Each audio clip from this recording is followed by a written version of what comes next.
Hey guys, and welcome back to this channel. In this video, I'll be showing you guys how you can basically use the new, dressing rooms on Dress Room Press, like the new filter. I'm like trying to find the words. I'm so sorry. It's like 2 a.m. But here, as you can see, there's filters on the left that makes it easier. So if I go to my closet here, this is just like the tops only, and the bodysuit is included too.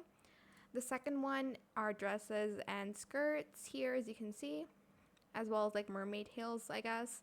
Third one is like accessories, and then fourth one are like bottoms, pants, and then fifth one are just bags.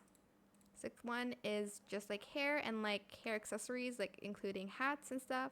And the last one is shoes. I don't know why this is included in shoes. Shouldn't that be like in skirts? I actually don't know. Hi Pixie, what just happened? Anyways, that is it for this video. I hope it was helpful for you guys. Don't forget to like, comment, share, and also subscribe to this channel if you haven't done that already. If you have any more questions about this video, just leave it in the comment section down below. I will try my best to answer them all for you guys. And if you found this video helpful, please click the thanks button as well. That is it. Thank you so much for watching. Bye.